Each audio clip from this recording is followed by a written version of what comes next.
మహాసేన రాజేష్ గోదావరి జిల్లాలో P Gannavaram assembly నియోజకవర్గం నుంచి తెలుగుదేశం పార్టీ తమ అభ్యర్థిగా రాజేష్ను ప్రకటించింది. మహాసేన రాజేష్గా అందరికీ సుపరిచితుడు కూడా. మీడియాలో మాతో కలిసి చాలా డిబేట్లో పాల్గొన్నాడు.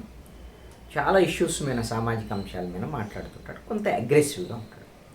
అయితే ఇప్పుడు రాజేష్కు సంబంధించినటువంటి విషయంలో సోషల్ మీడియాలో వస్తున్నటువంటి కొన్ని వార్తలు ఇవి నమ్మదగినవిగా అనిపించని కారణంగా నేను మాట్లాడుతున్నాను.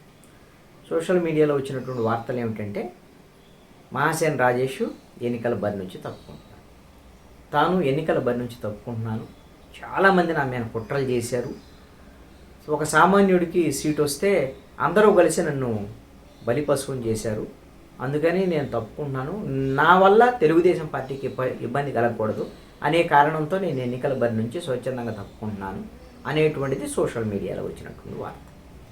ఇది వేటు న్యూస్ దాంట్లో వచ్చింది. వాళ్ళు చాలా దాంట్లో ఆ సంస్థ పేరుతో చాలా ఫేక్ న్యూస్ వస్తున్నాయి ఈ మధ్యకాలంలో. అది వాళ్ళు మరి తెలిసి తెలియక వార్తలు వేస్తున్నారా, లేకపోతే ఎవరన్నా ఆ సంస్థ పేరుతో వార్తలను బయట పబ్లిష్ చేస్తున్నారో తెలియదు. అది వాళ్ళు కరెక్ట్ చేసుకోవాల్సినటువంటి అంశం. సరిపల్లి రాజేష్ కూడా ఈ ఎన్నికల బరి నుంచి తప్పుకునేంత బలహీనుడు, భయస్థుడు అని నేను అనుకోవటం లేదు. అందుకనే అతను ప్రత్యక్షంగా ఎక్కడ మాట్లాడిన వీడియో కూడా లేదు ఎన్నికల బరి నుంచి తప్పుకుంటున్నట్లుగా.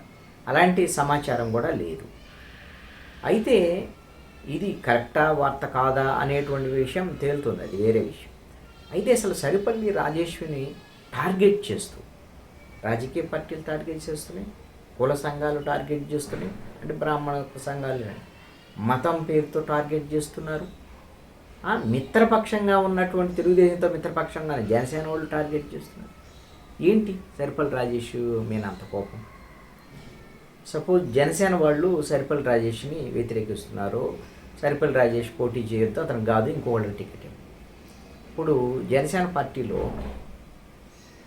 ఒక అభ్యర్థికి టికెట్ ఇచ్చారు, 24 సీట్లు జనసేనకి, ఒక 3 ఎంపీ స్థానాలు ఇచ్చారు. ఇచ్చిన తర్వాత దాంట్లో ఎవరిని పోటీ పెట్టాలనేది పవన్ కళ్యాణ్ జనసేన పార్టీ ఇష్టం.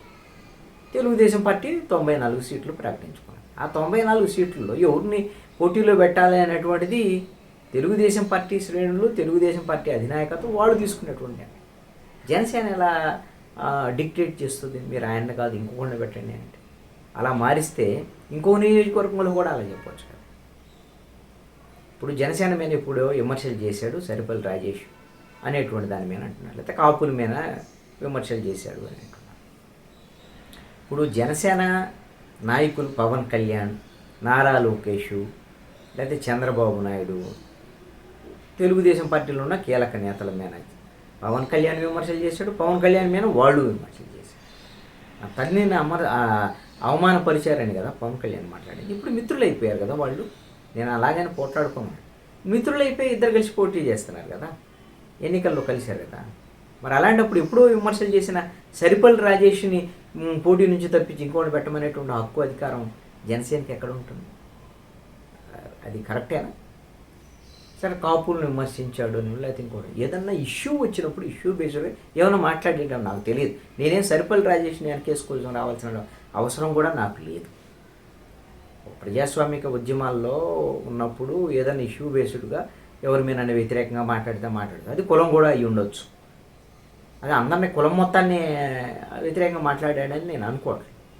తర్వాత బ్రాహ్మణ సామాజిక వర్గం వాళ్ళు వీళ్ళందరూ కూడా ఏమో బ్రాహ్మణులను అవమానపరిచేయడం, హిందువులను అవమానపరిచేటువంటి విధంగా, ఇప్పుడు హిందువులను అవమానపరిచేటువంటి విధంగా మాట్లాడినటువంటి మహాసేన రాజేష్కి తెలుగుదేశంలో టికెట్లు ఇవ్వకూడదు. తెలుగుదేశం పార్టీ ఎవరు వీళ్ళందరూ? ఏదో పార్టీ కండవ వేసుకొని మాట్లాడుతున్నారు. తెలుగుదేశం వాళ్ళు కాదు, వాళ్ళు మీరు ఆ పార్టీ కాదు, తెలుగుదేశం పార్టీ కాదు. అలాంటప్పుడు తెలుగుదేశం మీరు ఎలా ఇస్తారు టికెట్ హిందువుల్ని విమర్శించినటువంటి వాళ్ళకైనా? ఏం హిందువులందరూ వచ్చి తెలుగుదేశం పార్టీకి ఓట్లు వేస్తారా? మహాసేన రాజేష్ కాకపోతే మిగతా సీట్లన్నీ ఓట్లు వేసేస్తారా? ఈ బ్రాహ్మణ సామాజిక వర్గం వాళ్ళందరూ కూడా తెలుగుదేశం పార్టీకి మేము గంపకొత్త ఓట్లు వేస్తాం మీరు అని మేము చెప్పిన వాళ్ళకి టికెట్లు ఏంటి అని చెబుతారా? మీ పర్సంటేజ్ ఆఫ్ ఓట్స్ ఎంత బ్రాహ్మణ సామాజిక వర్గం వాళ్ళది? అదేవిధంగా ఇంకొక మతాలను విమర్శించినటువంటి వాళ్ళకి ఏదో బీజేపీలోని ఇంకో దాంట్లో టికెట్ ఇచ్చారు. మరి వీళ్ళు ఇంకొక మతాన్ని ఇష్టమైతే ఓటేయచ్చు, ఇష్టం లేకపోతే ఓటేయకపోవచ్చు. అంతేగాని మీరు టికెట్ ఇవ్వటానికి లేదు, మేము ఉద్యమం చేస్తాం అని మాట్లాడటం ఇవన్నీ కూడా ఒక రకంగా ఎందుకో ఈ విషయంలో వైఎస్ఆర్ కాంగ్రెస్ పార్టీ కూడా అసలు రాష్ట్రం మొత్తం 94 అసెంబ్లీ నియోజకవర్గాల్లో ఈ తెలుగుదేశం పార్టీ టికెట్లు ప్రకటిస్తే సరే అభ్యర్థుల వ్యవహారం ఎన్ని విషయాన్ని రాజకీయ ప్రత్యర్థులు వాళ్ళు వైసీపీ తెలుగుదేశం అసలు సరిపల్లి రాజేష్ అంత పెద్ద టార్గెట్ చేయాల్సిన ఒక ఎస్సీ రిజర్వ్డ్ నియోజకవర్గంలో ఎమ్మెల్యే అభ్యర్థి అతను గెలుస్తాడో ఓడతాడో అసలు తర్వాత అతను గెలిచినా ఒకవేళ ఏ పార్టీ గెలుస్తుంది ఏంటి ప్రభుత్వాన్ని ఏర్పాటు చేస్తాడో వేరే అంశం. సరిపల్లి రాజేష్ని అంత పెద్ద అసలు పార్టీ కూడా టార్గెట్ చేయాల్సిన అవసరం నేను ఉంటుందా అని అనుకోవటం.